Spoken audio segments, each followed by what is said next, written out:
Bienvenidos y bienvenidas a Capital Empresa. Hoy empezamos nuestro programa con un tema de peso, la situación del talento senior en nuestro país. Un colectivo con experiencia, perspectiva y capacidad de aportar valor real a las empresas, pero que sigue sin ocupar un lugar que le corresponde en el mercado laboral.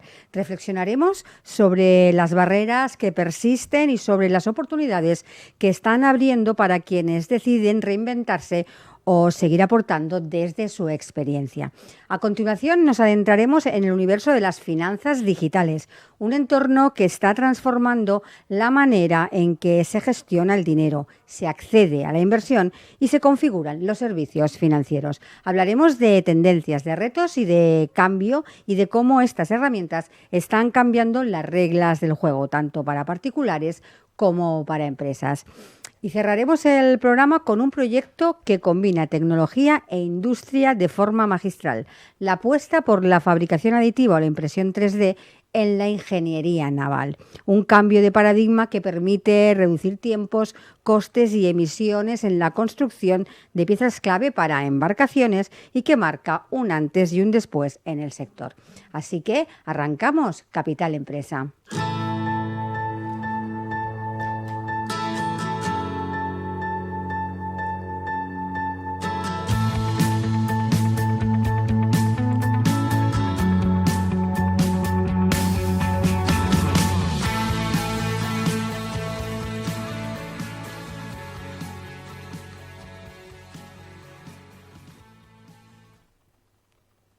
Cada vez son más las personas mayores de 50 que tras perder su empleo quedan atrapadas en un limbo laboral del que es difícil salir. A pesar de contar con experiencia, compromiso y con una larga trayectoria profesional, se enfrentan a prejuicios, barreras invisibles y una falta real de oportunidades que los empuja a depender de subsidios. Esta situación, lejos de ser una solución, se convierte a menudo en una transición precaria hacia la jubilación.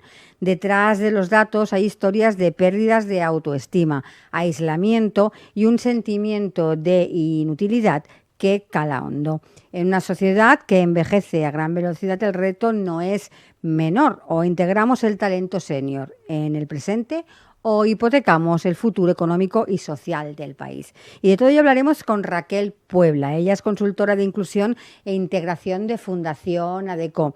Raquel, bienvenida. Hola. Raquel, no te vemos la pantalla en negro. Sí, ¿ahora? Ahora perfecto. Buenos días, Raquel. Buenos días. Raquel, para empezar y para que nuestros oyentes os conozcan un poquito mejor, cuéntanos Sí. qué es Fundación ADECO y cuál es su propósito principal. Bueno, en Fundación ADECO somos una entidad sin ánimo de lucro que trabajamos para la inclusión sociolaboral de personas en riesgo de exclusión. Y bueno, intentamos promover la igualdad de oportunidades en el acceso al empleo. Uh-huh. Personas pueden ser personas con el certificado de discapacidad, mayores de 45 o 50 años, como decías, en desempleo de larga duración, mujeres víctimas de violencia de género o personas con responsabilidades familiares no compartidas y también personas en situación de pobreza o exclusión social. Uh-huh. ¿Cómo trabajáis desde la Fundación para que esta inclusión laboral sea realmente sostenible? Una parte importante son los itinerarios personalizados de empleo para las personas que acuden a Fundación. Otra es la formación y la recualificación profesional y el acompañamiento, ¿no?, en todo este proceso. Uh-huh. Y otra parte muy importante es también la sensibilización empresarial, ya que con las alianzas con empresas fomentamos la contratación inclusiva. Y bueno, y después todo esto iría acompañado del apoyo emocional y motivacional de las personas. Uh-huh. Para empezar ya a hablar del tema que nos ocupa, ¿qué os ha motivado a elaborar el informe Tu edad es un tesoro? Los datos son necesarios, ¿no?, para visibilizar las barreras que nos estamos encontrando y promover el cambio cultural y empresarial para que las personas puedan acceder al empleo. Uh-huh. En 2025 el informe se ha basado en 450 personas mayores de 50 años que están ahora en búsqueda activa de empleo. Ujú. ¿Qué conclusiones destacarías de este informe en relación con Cataluña? Pues que casi el 30% de los encuestados lleva más de 2 años en paro, por lo tanto es un proceso que es arduo, ¿no? Que está, bueno, que una vez te encuentras en esta situación cuesta cambiarla. Ujú. Que el 62% siente que es el principal obstáculo para encontrar empleo en la edad. Y la gran desconexión, ¿no?, entre la oferta formativa y las necesidades reales del mercado. Ujú. ¿Por qué dirías o cuáles son las principales razones por las que se están disparando los subsidios entre las personas mayores de 50? Bueno, por la cronificación del desempleo, porque hay una falta de oportunidades reales y la percepción de que estas personas ya no pueden competir dentro del mercado laboral, porque, hay una creencia de que hay más valoración por el talento joven. Ujú. ¿Qué peligros hay detrás de que este subsidio se convierta a la larga en una especie de jubilación anticipada? Bueno, la primera sería la pérdida de autoestima y de motivación de estas personas. Después es que, claro, cuanto más pasa el tiempo, hay más desconexión del mercado Ujú, laboral, es más difícil la reintroducción y luego, por otro lado, también el riesgo de pobreza futura. ujú. También vemos que puede aumentar la economía sumergida aquí, ¿no? Pero bueno, con el riesgo que esto conlleva después para la jubilación o para poder, hacer tus ahorros, tu bolsa para cuando ya sí que estés fuera del mercado laboral. Ujú. ¿Qué significa realmente que estamos o que estemos ante un mercado laboral en récord de envejecimiento? Em, La edad de los trabajadores activos es cada vez mayor. Hablamos que casi alrededor de la mitad, un 45% de la población activa ahora tiene más de 45 años. Por lo tanto, hay que adaptar políticas y culturas empresariales a esta realidad. Ujú. Raquel, ¿cómo se entiende esta, o cómo explicáis, ¿no?, esta desconexión que hay entre el crecimiento económico y la exclusión laboral del talento senior? El crecimiento económico no siempre se traduce en empleo inclusivo. Ujú, Porque, bueno, trabajamos con muchos sesgos, prejuicios sobre la edad y muchas empresas priorizan un tipo de perfil, ¿no?, que puede ser un joven, con experiencia, ¿no?, con inglés, con todo. Entonces, hay que adaptar también la realidad de perfiles que tenemos y de lo que estamos pidiendo. ujú. El informe que vosotros realizáis habla de pérdida de autoestima, pérdida del sentido del propósito. ¿Cómo se manifiesta esto en el día a día de las personas que se encuentran en esta situación? Bueno, una persona que está en búsqueda laboral y lo que se encuentra es siempre el rechazo, ¿no? Conlleva una pérdida de autoestima eh, y una sensación de inutilidad. Ujú, Como he dicho también anteriormente, eso hace que pues cada vez dejes de buscar empleo, ¿no? Esto puede llevar también a un aislamiento social. Vivimos en una sociedad también que valora la producción, ¿no? En cuanto tú no ujú. eres productivo, esto puede hacer que pues no te sientas importante dentro de la sociedad y eso crea ansiedad también, depresión, ¿no? Es decir, esta situación lleva a problemas de salud mental. Ujú. ¿Qué tipo de acompañamiento ofrecéis desde Fundación ADECO para revertir este deterioro? Bueno, nosotros lo que hacemos es el itinerario personalizado, ¿no? Con el acompañamiento emocional. Ofrecemos también talleres de empoderamiento y motivación formación adaptada también en base pues, a cada perfil profesional, ¿no? Sobre todo acompañamos pues, al estudio del mercado laboral, lo que se está pidiendo actualmente, simulamos las entrevistas, ¿no? Bueno, todo ello acompañado de un coaching emocional, porque hay que acompañarnos esta situación y hay que entender el malestar que esto genera. ¿Qué estereotipos siguen frenando hoy la contratación de profesionales senior? Estereotipos podemos encontrar que son menos adaptables o que actualmente ya no dominan la tecnología o que pueden tener menor productividad. Y uno también importante es que pueden tener salarios mayores, o sea que salen más caros a la empresa.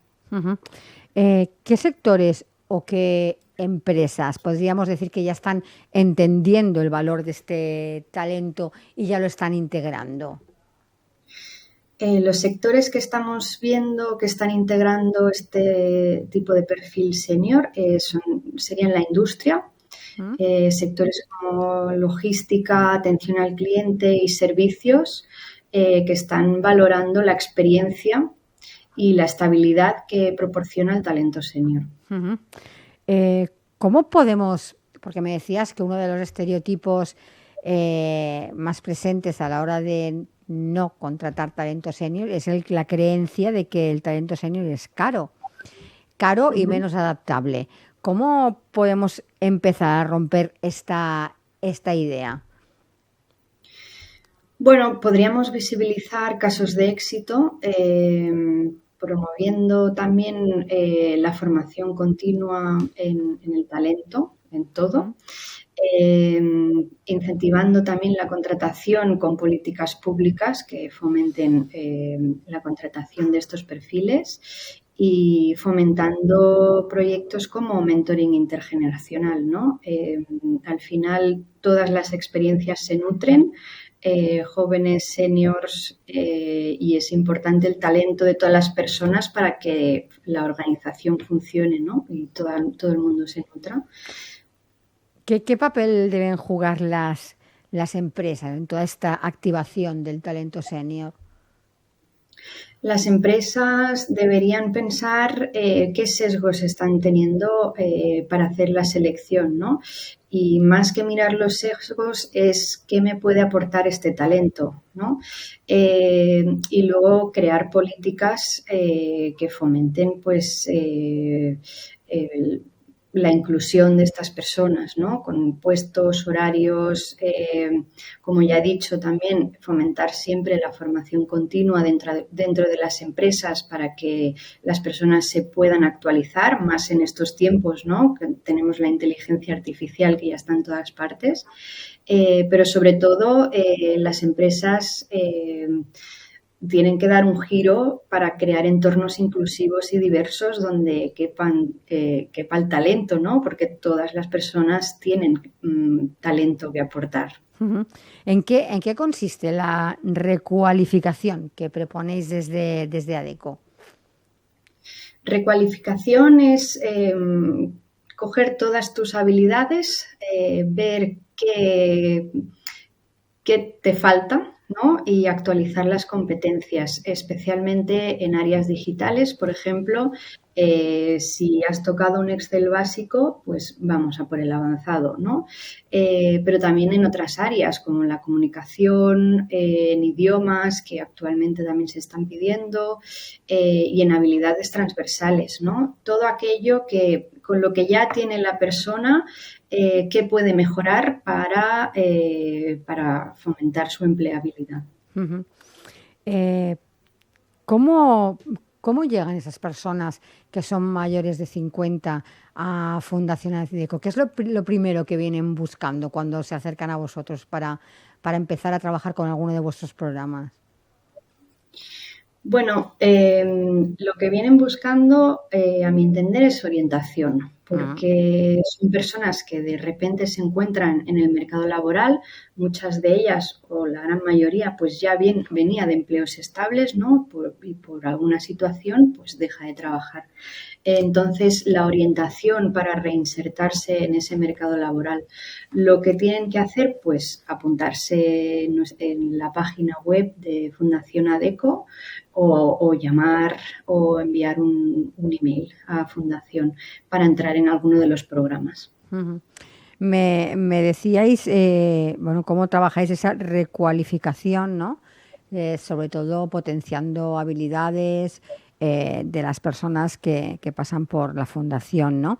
¿Crees que estas personas vienen buscando también ese trabajo autónomo, ¿no? Es decir, me he quedado sin trabajo, tengo más de 50, una experiencia a mis espaldas importante, pues he decidido que ahora voy a trabajar por mi cuenta, ¿no? Y no tener que depender de otros. ¿Os encontráis este tipo de perfiles? Algunos, yo te diría que son pocos, Ujú, porque el hecho de entrar en el mundo autónomo, pues también hay mucha incertidumbre en ello, ¿no? Y bueno, como sabremos también, papeleo, impuestos, ¿no? Ahí a veces da un poco de miedo porque da, a mi entender, más seguridad las personas, ¿no? Que tienen más seguridad con un contrato indefinido eh, que les permita acceder luego a la jubilación. ujú.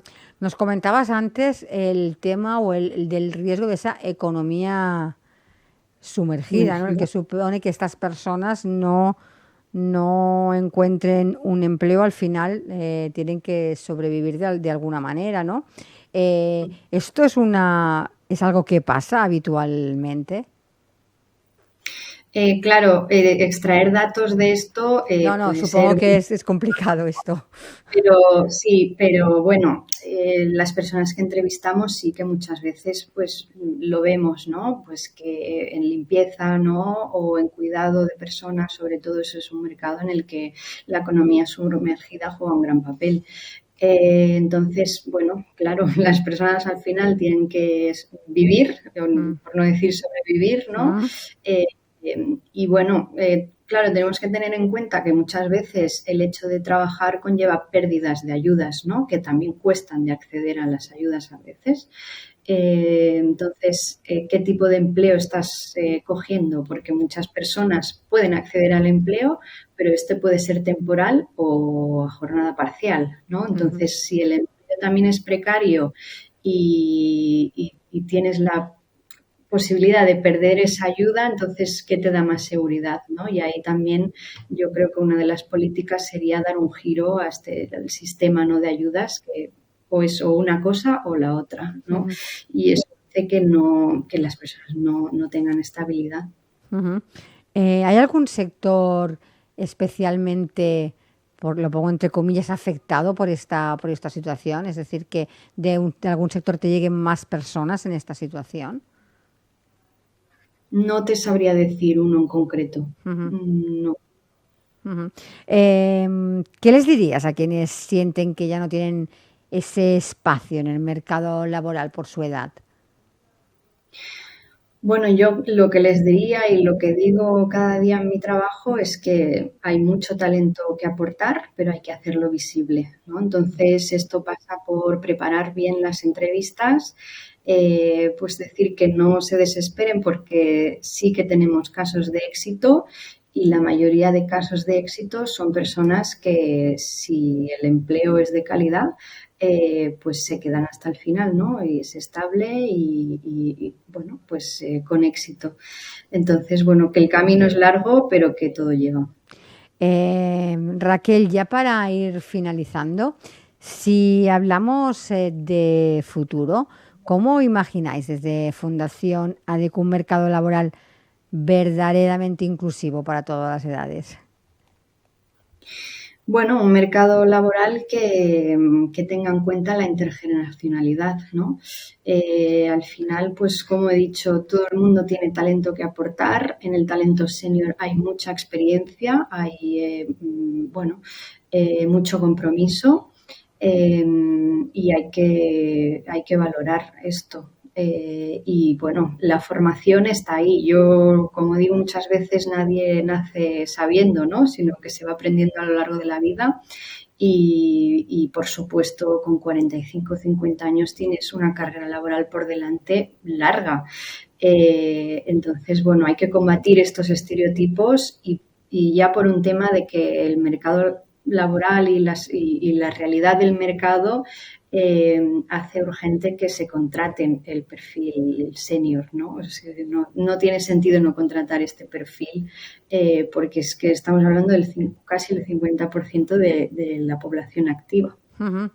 Raquel, ahora sí, para finalizar, para aquellas personas que quieran contactar con vosotros, conocer más a fondo todos vuestros programas, que hoy hemos hablado de este, pero que tenéis muchos más. ¿Dónde pueden dirigirse para estar informados? Yo les diría que como estamos en toda España, entren en la web de Fundación ADECO y nos busquen por allí, que está el teléfono y están los correos y está toda la información y todo lo que podemos aportar. Pues Raquel, muchísimas gracias por haber participado en nuestro programa para presentarnos vuestra iniciativa de Tu Edad es un Tesoro y poner en valor el talento senior. Muchísimas gracias. Muchas gracias. Un saludo, adiós.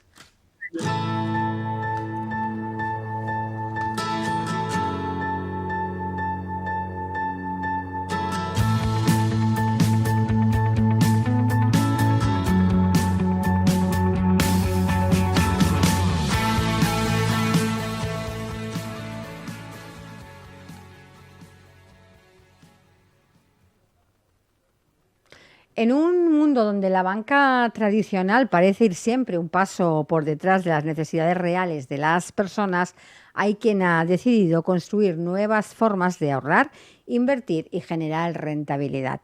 Una forma más transparente, más segura y sobre todo más accesible. Hoy hablamos de una solución que apuesta por las finanzas digitales como puente entre lo que conocemos y lo que viene, combinando tecnología blockchain, regulación y experiencia de usuario para ofrecer alternativas reales al sistema financiero de siempre.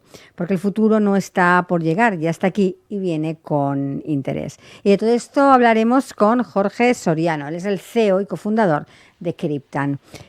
Jorge, bienvenido. ¿Qué tal? Buenos días. Jorge, para quienes todavía no os conocen, ¿cómo explicarías qué es cripto y qué es lo que hacéis?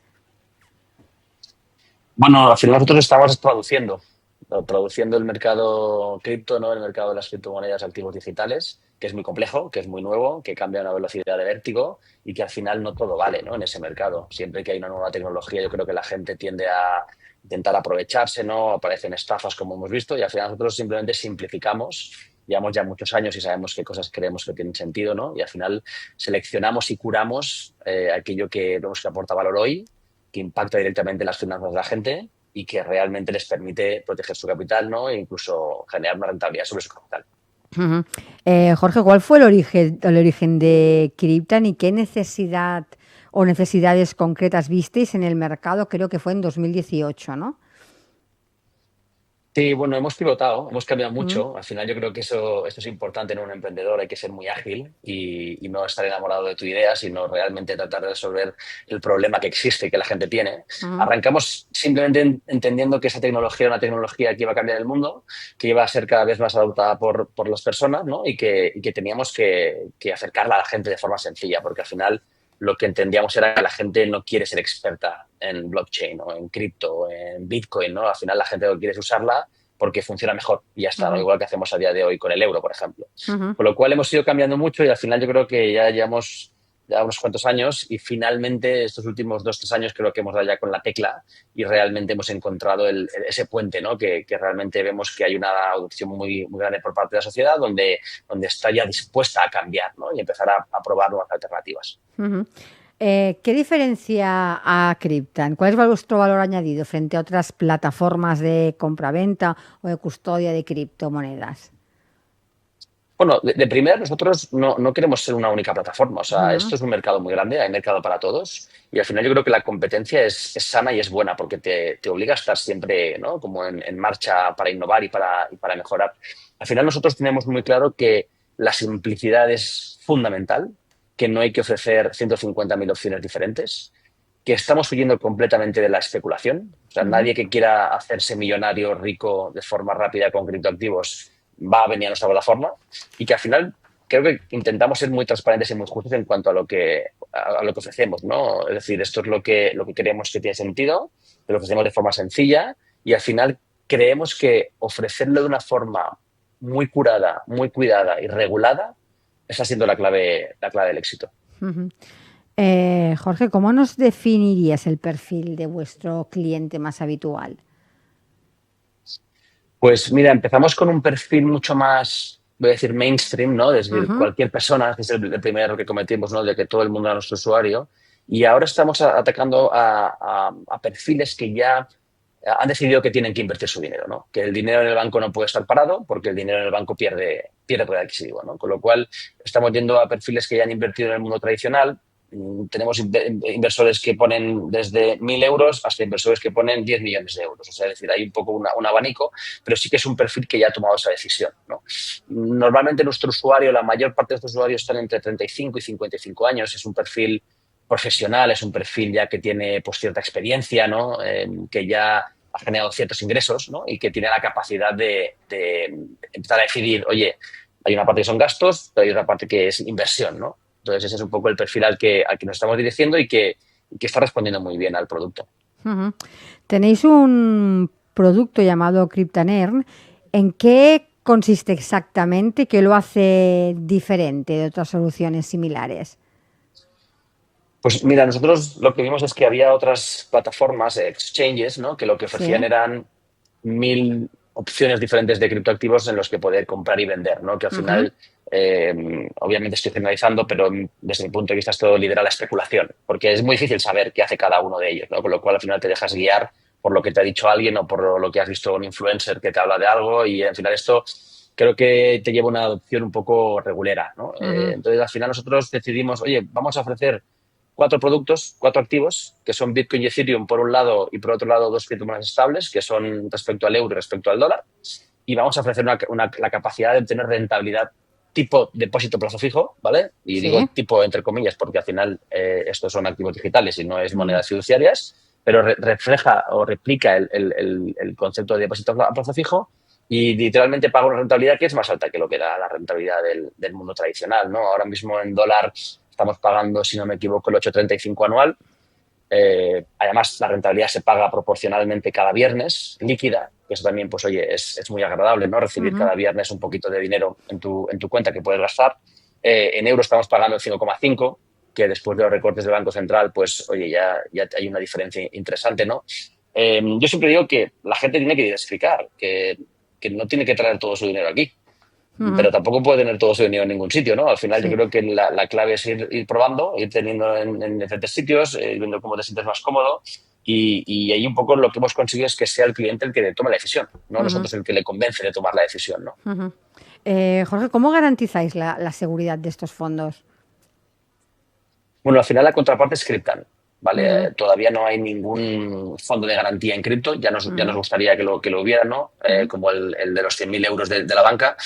Al final nosotros lo que hacemos es que tenemos un equipo pues, muy profesional detrás, que lo que hace es que diversifica totalmente, y al final la realidad es que cualquier activo que te dé rentabilidad tiene riesgo, ¿no? El riesgo, yo siempre he dicho, el riesgo no es malo, el riesgo lo que pasa es que hay que controlarlo y conocerlo, ¿no? Y al final nosotros lo que hacemos es diversificar muy bien ese riesgo, y solamente utilizamos plataformas reguladas o utilizamos contrapartes que están reguladas, que están cotizadas, y que efectivamente puede pasar algo, ¿eh? Es decir, lo hemos visto en otras situaciones, pero al final el riesgo se reduce al mínimo. Nosotros también hacemos mucho tema de lending sobre colateralizado, que básicamente lo que quiere decir es que yo presto y a mí me dejan Bitcoin, por ejemplo, como colateral, ¿no? Nosotros cogemos entre el 150 y el 2% de colateral en Bitcoin, y esto funciona como en el modo tradicional. Yo, si el precio de Bitcoin empieza a bajar por debajo de ese 150% y llega al 125%, pues te haré un margin call. Si no me devuelves el dinero o me añades más colateral, te liquidaré, ¿no? Entonces, ¿cuál es el riesgo aquí? Pues el riesgo es que Bitcoin caiga tan rápido de precio que a mí, desde un 110%, no me dé tiempo a liquidarlo. Como poder pasar es posible, ¿no? Es la realidad. Ahora, es altamente improbable. Entonces, ese es un poco los riesgos que nosotros manejamos.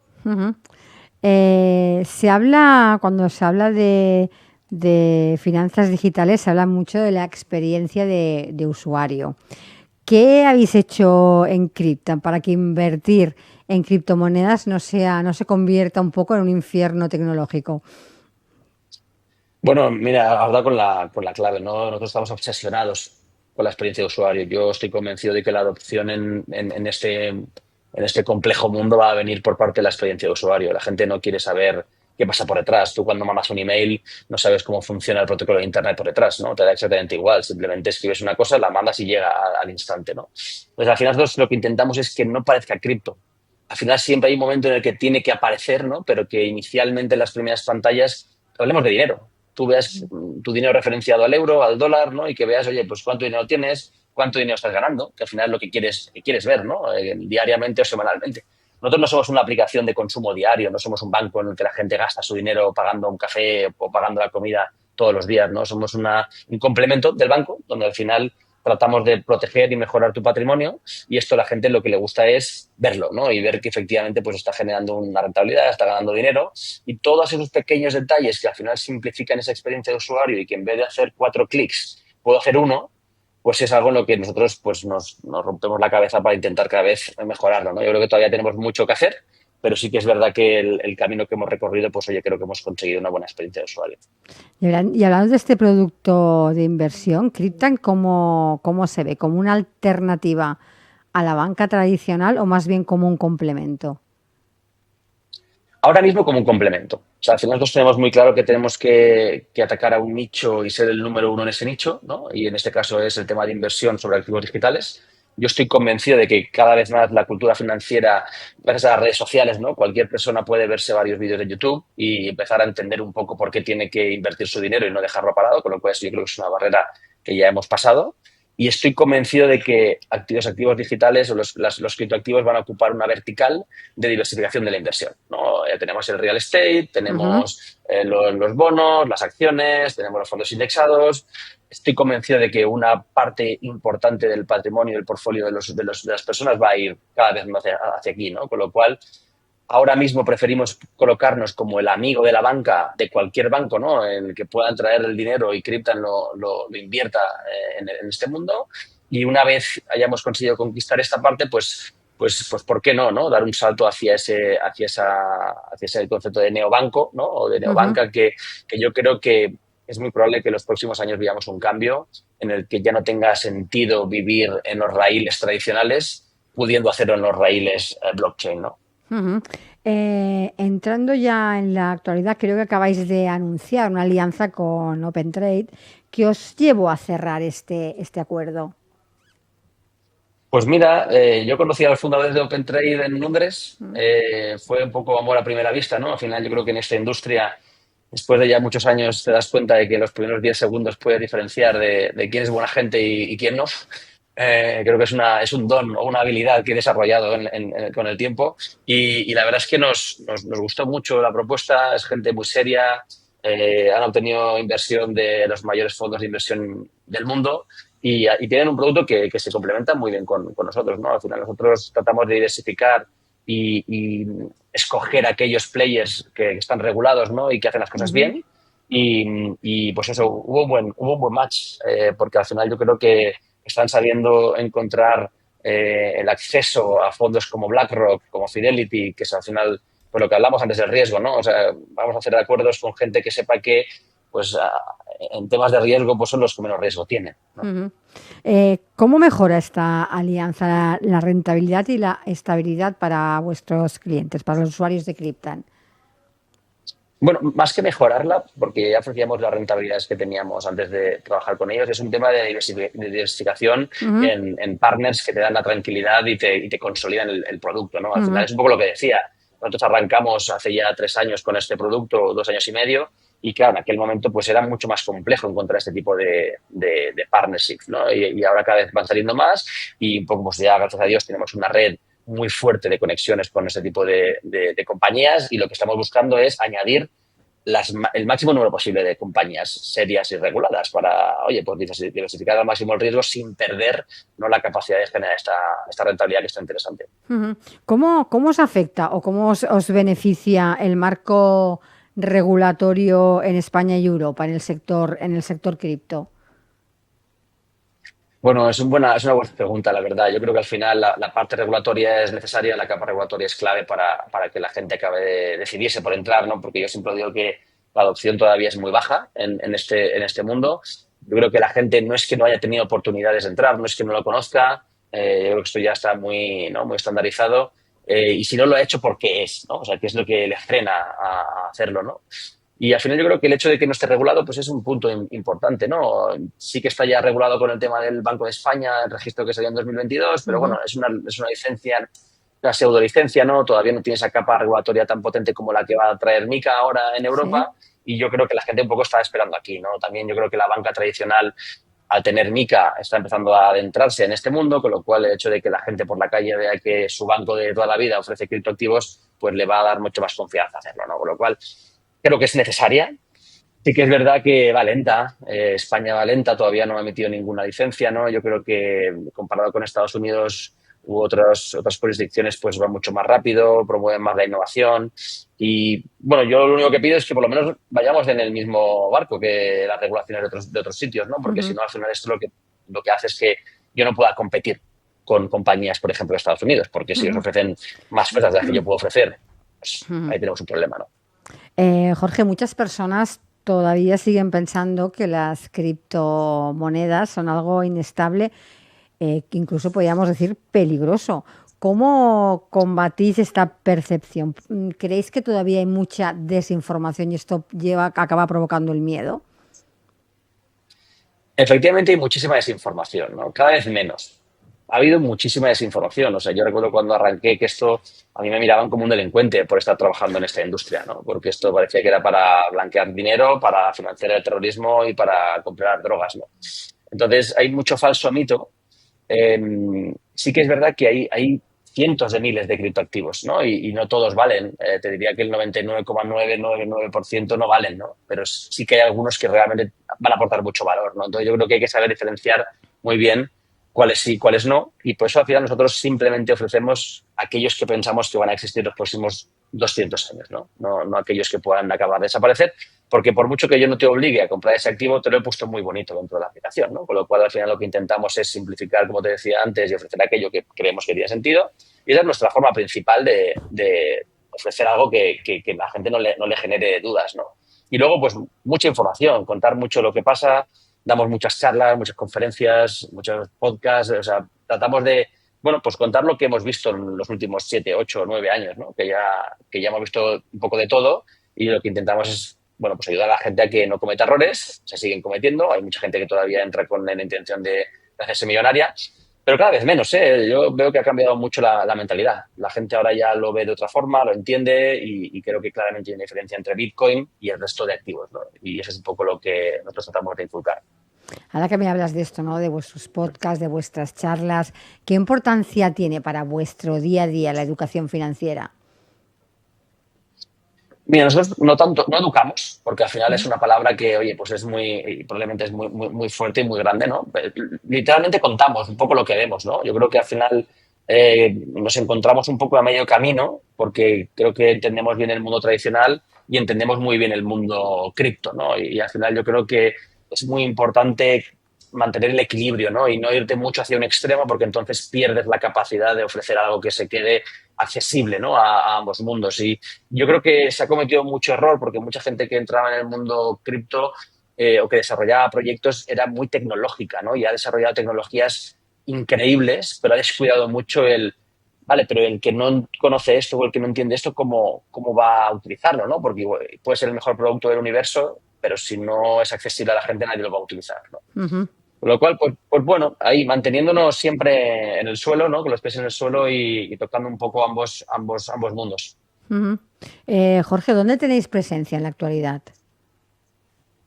Pues Crypto es una empresa global. Nosotros es verdad que estamos basados en España. ¿Sí? El equipo trabaja totalmente en remoto, o sea que no hay horarios. Tocamos un poco las tres principales franjas horarias y tenemos clientes de todo el mundo, desde Latinoamérica, Europa, principalmente España, obviamente, pero pero también tenemos gente en Asia, Emiratos, o sea que un poco, al final esto es una tecnología que es global y Cryptan no puede ser de otra manera que no sea global, ¿no? Uh-huh.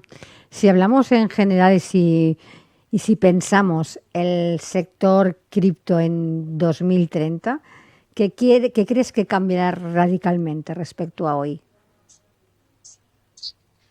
Pues yo tengo la teoría, antes era mucho más optimista, ahora soy mucho más pesimista, después de tantos años, pero yo creo que 2030, 2028, 2029, 2030, probablemente 2021, 2030, va a haber un salto de adopción de la población brutal. Yo creo que no será descabellado pensar que más del 50% de la población tendrá exposición a activos digitales. Para este momento, ¿no? Yo creo que hasta esa fecha vamos a vivir un salto muy fuerte hacia las criptomonedas estables. Creo que va a haber un cambio en el uso de todas las compañías, incluso probablemente gobiernos, instituciones, donde van a empezar a utilizar criptomonedas estables en vez de monedas fiduciarias, porque la eficiencia es como la noche y el día. Y luego es que creo que dentro de 5 años no vamos a saber muy bien si están utilizando activos digitales o no.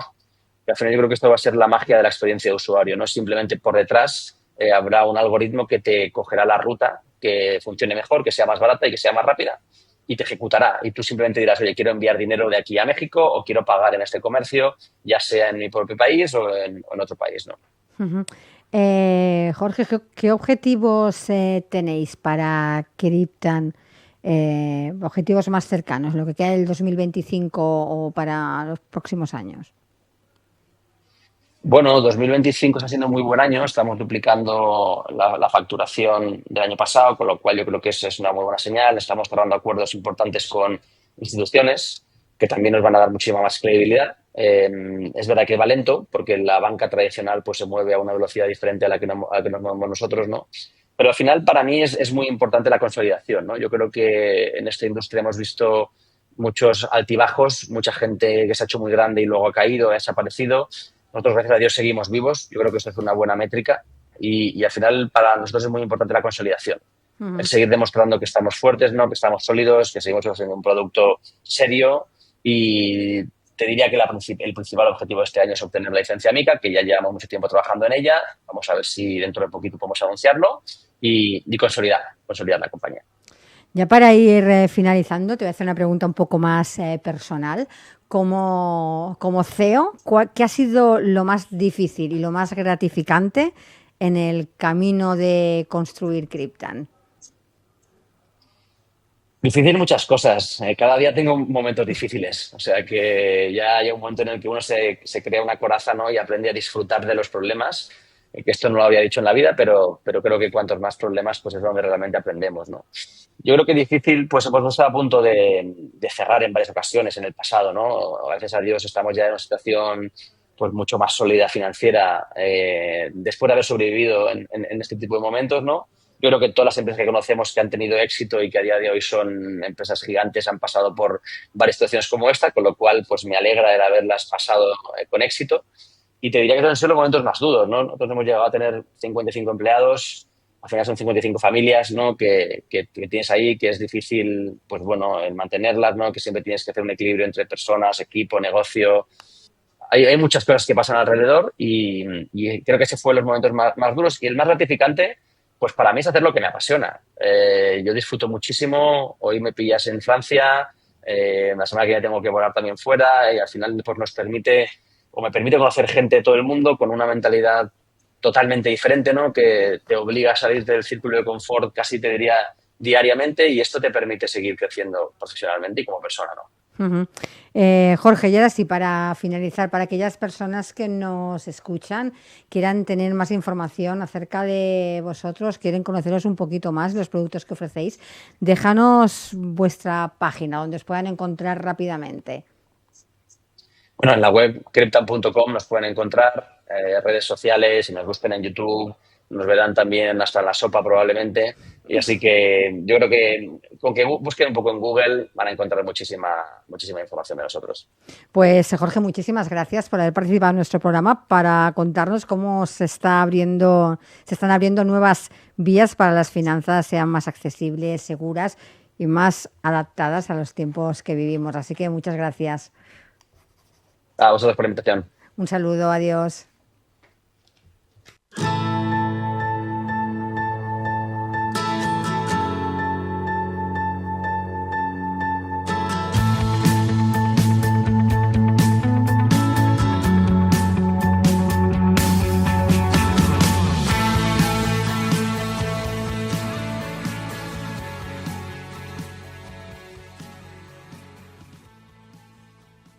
Imagina una embarcación creada de una sola pieza, sin moldes, sin juntas y sin apenas residuos. Una estructura flotante que nace del diseño digital. Hablamos de una revolución silenciosa que no solo desafía los métodos tradicionales del sector náutico, sino que también abre la puerta a una nueva era del sector, ¿no? Una era más sostenible, más eficiente y radicalmente innovadora. Lo que parecía ciencia ficción ya navega por nuestras aguas. Detrás de este hito hay años de experiencia en ingeniería naval, una apuesta decidida por la impresión 3D de gran formato y una visión industrial que no se conforma con fabricar barcos, sino que quiere transformar toda la cadena de producción. El objetivo no es solo navegar diferente, sino pensar diferente, diseñar, construir y producir de manera más inteligente, limpia y adaptable. Y de todo esto hablaremos hoy con Albert Chamorro, él es el CEO de V2 Group. Albert, bienvenido. ¿Qué tal? Buenos días. Albert, cuéntanos un poco cómo nace vuestra empresa y cómo ha evolucionado desde su fundación en 2017, si no me equivoco. Sí, en 2017 es cuando se constituye V2. V2 nace como una spin-off de una empresa que se dedica al diseño y fabricación de embarcaciones y componentes para embarcaciones. Y bueno, esta empresa matriz pues utilizaba la impresión 3D como un recurso más dentro de sus posibilidades de fabricación, hasta que, bueno, visto un poco el potencial que tenía y entendiendo la escalabilidad que podía aportar, pues se decide en un momento dado escalarlo como una compañía propia, apostando por esta tecnología. Y bueno, después de años de investigación y de desarrollo tecnológico, al final pues ya estamos en un momento donde podemos articular una organización pues con esta tecnología como centro. Ahora que me hablas de organización, cuéntanos un poco cómo está estructurado el equipo humano de V2 y qué perfiles son claves para vuestra actividad. Bueno, de momento V2 es una organización bastante horizontal en ese ¿Sí? sentido. Tenemos ahora mismo 10 personas conformando la organización. Yo, pues, como un poco la referencia más organizativa y empresarial, y después el resto de personas, pues, aparte de los socios, son personas con formación de ingeniería y de diseño, tanto en el ámbito naval como en el ámbito de los materiales. Uh-huh. Albert, tenéis sedes en Palma y en Barcelona. ¿Por qué estas ubicaciones y cómo influyen en vuestra estrategia? Bueno, la verdad que el porqué de las ubicaciones es un poco más por el crecimiento que ha tenido la empresa que no por una Uh-huh. decisión estratégica, ¿no? Uh-huh. Yo creo que en un momento dado, la empresa, por el grupo al que pertenece, pues ya tenía estas sedes como plazas operativas. Y bueno, la verdad que siguen siendo, dentro de la industria del superyacht, Palma de Mallorca sigue siendo una plaza muy importante para nosotros y allí pues tenemos una ubicación bastante buena, y Barcelona tanto como epicentro tecnológico como por tener una sede de atracción de talento aquí, pues siguen siendo plazas en las que nos sentimos muy, muy cómodos operando. Uh-huh. Albert, para empezar a hablar del tema que nos ocupa, cuéntanos, ¿qué tiene de especial ese catamarán frente a una embarcación tradicional? Bueno, muchas cosas, ¿no? Lo primero es que una embarcación hecha en 3D tiene un beneficio intrínseco que es la customización, ¿no? Nosotros no tenemos que fabricar un molde para extraer N unidades de una embarcación, sino que podemos pues customizar y fabricar cada embarcación de forma personalizada, ¿no? Entonces, en un negocio y un sector donde, por desgracia, cada vez es más complicado conseguir escala, esto aporta un beneficio bastante importante en lo que a fabricación se refiere.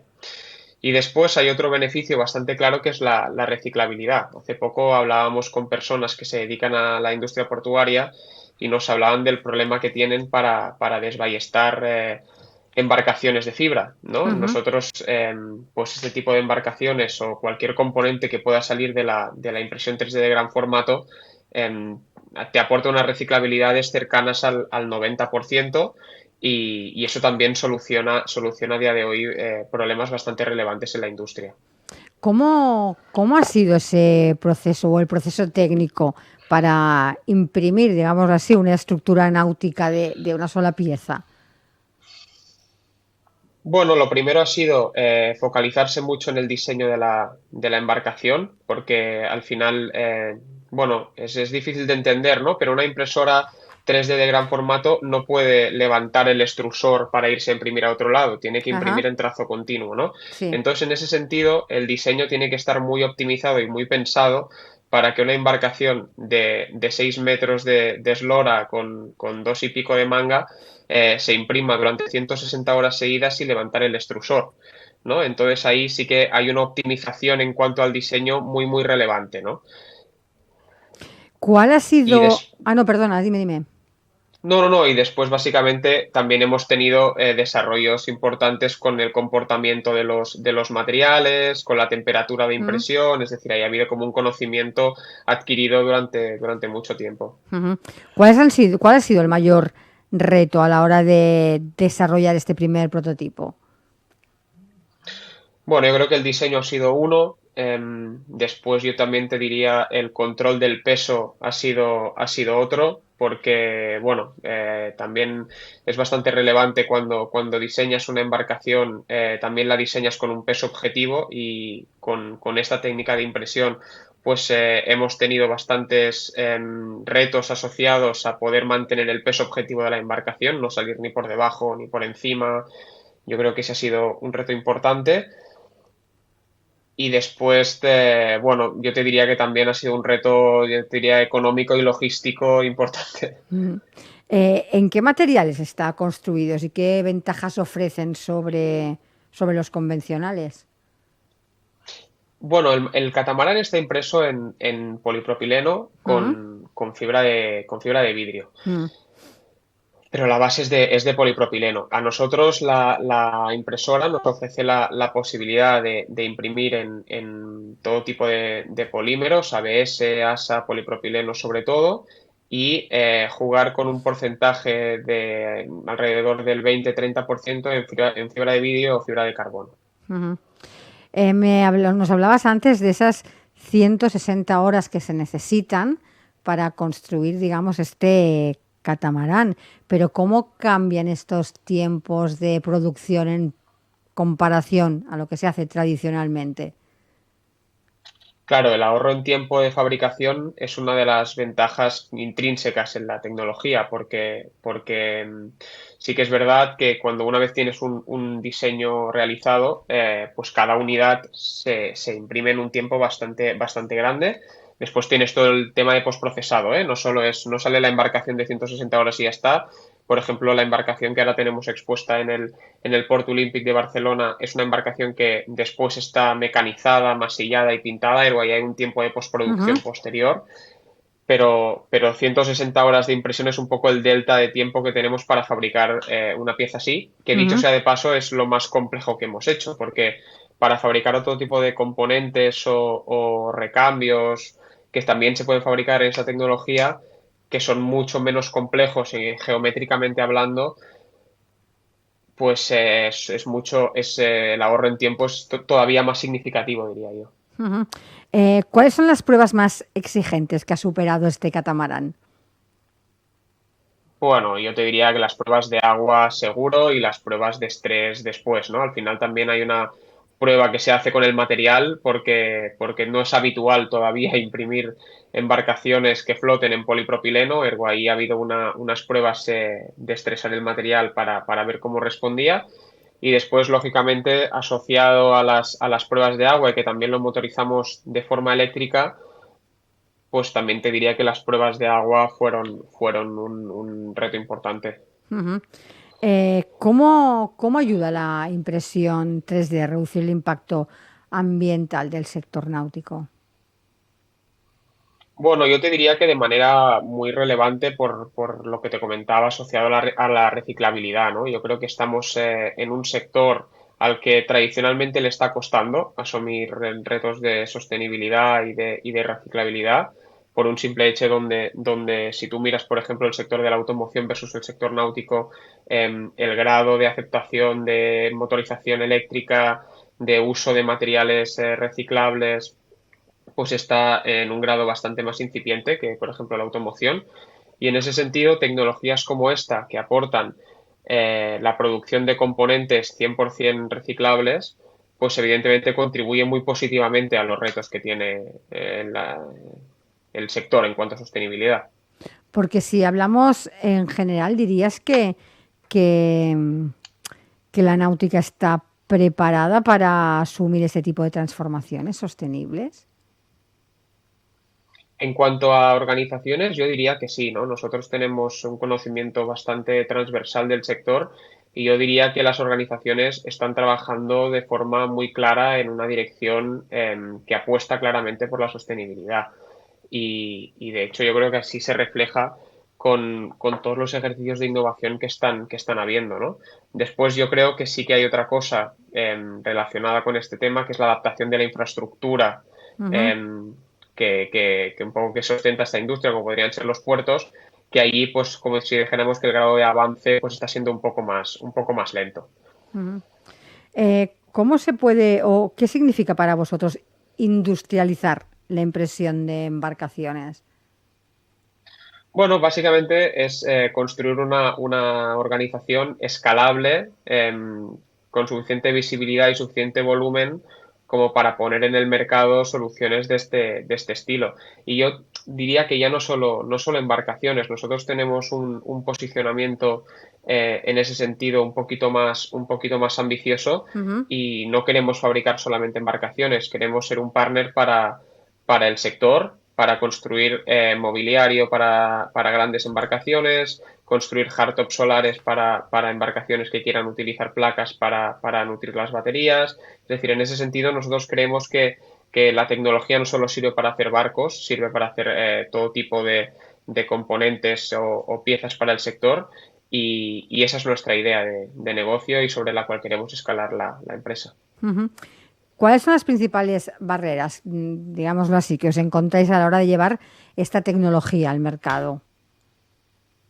Bueno, yo creo que todavía hay un poco por parte de las empresas, el grado de adopción todavía es un poco complicado porque, bueno, siguen teniendo mucha resistencia a la utilización. No ven el plástico como una alternativa a la fibra en cuanto a confianza, entonces sí que realmente tienes que convencerlos desde unos argumentos más asociados al coste o a los tiempos de fabricación, aunque realmente todas las personas, todas las empresas con las que hemos trabajado y han probado materiales o componentes impresos en esta tecnología, el grado de satisfacción ha sido muy elevado. Entonces, yo diría que ese es el primero. Yo te diría que todavía el desconocimiento sobre las posibilidades y los materiales sigue siendo un escollo importante para escalar y en eso estamos trabajando. Porque si hablamos en general, Albert, ¿qué lugar dirías que ocupa España en el mapa de la innovación náutica a nivel europeo o mundial? Bueno, la verdad que no tengo una verdad muy, muy clara en ese sentido, ¿eh? Simplemente es mi opinión, pero yo diría que en términos náuticos España siempre ha sido un mercado bastante puntero y bastante competitivo. Hemos tenido plazas como Barcelona, Mallorca, Alicante, Málaga, todo el sur de España. Son mercados muy, muy relevantes para el sector náutico, ya no solo en cuanto a producción y industria, sino también en cuanto a mercado turístico y reclamo, ¿no? Al final Ujú. también nuestra costa es muy apetecible para todas las personas que tienen embarcaciones o que disfrutan del mar, ¿no? Entonces yo diría que en ese sentido España tiene una posición bastante privilegiada en Europa. Ujú. ¿Cómo imaginas la náutica del futuro en unos 10 años? Bueno, pues la verdad que espero que recorra un camino bastante similar al que ha recorrido la automoción. En ese sentido, donde el grado de adopción de nuevas tecnologías vaya creciendo, que las empresas que conforman esta industria estén preparadas para asumir ese crecimiento que venga y sobre todo sí que espero pues que a nivel de infraestructuras y a nivel de desarrollo diría más político, pues se acompañe a la industria para que pueda crecer en esa dirección. Así me lo imagino. Ujú. Hablando, centrándonos en V2 Group, ¿tenéis algún plan para desplegar algún centro de producción más en España en este 2025? Sí, sí, sí. En Palma de Mallorca tenemos ya localizado un pequeño centro productivo que tiene que crecer durante este Ujú. 2025 con una inversión importante en CAPEX asociado a maquinaria sobre todo y a equipamiento de la nave para convertirlo en un centro productivo todavía más innovador en ese sentido y nuestra idea también es mantener la plaza de Barcelona como un centro más estratégico y operativo. Ujú. ¿Cuál serían, ya para ir finalizando, cuál serían en estos momentos vuestros objetivos más cercanos? Bueno, yo te diría que construir un poco una solución escalable sigue siendo un objetivo bastante importante para nosotros, es decir, ir un poco arañando el mercado para hacer un poco conocimiento del producto y los servicios que ofrecemos y ir ¿Mm? poniendo showcase a enseñar. Yo creo que eso es una de las claves que tenemos y estamos muy convencidos que a la que tengamos cuantas más aplicabilidades que nos permita la tecnología en el mercado, mejor porque va a ser el mejor reclamo que vamos a poder tener. Entonces, en ese sentido, es el camino que estamos andando. Y después hay otro bastante claro que es la difusión, ¿no? Yo creo que al final somos una empresa de base tecnológica en un sector que a nivel visibilidad pues a veces cuesta obtenerla y en ese sentido pues también es otro de los objetivos que tenemos a corto plazo. Alberto, ahora sí, ya para finalizar, para aquellas personas que nos están escuchando, que quieran ver ese catamarán que habéis hecho, eh, dime dónde lo pueden ver, dime vuestra página web para que puedan tener más información. Cuéntanos. Mira, la página web es v2group.eu, ahí podrán ver un poco todas las soluciones que ofrecemos y ahora mismo, yo te diría que desde mayo, el catamarán está expuesto en tierra en el Port Olímpic de Barcelona, en un sitio que además es público, está abierto y la gente puede ir a verlo y puede un poco palpar la realidad de un producto impreso en 3D. Pues Albert, muchísimas gracias por haber participado en nuestro programa y por compartir, ¿no?, esa mirada tecnológica que habéis puesto dentro del sector naval. Muchísimas gracias. Muchísimas gracias a vosotros. Un saludo, adiós. Adiós. Y a todos ustedes, como siempre, muchas gracias por acompañarnos y les recuerdo que les espero de nuevo mañana a las 10 en Capital Empresa. Así que hasta mañana y feliz día.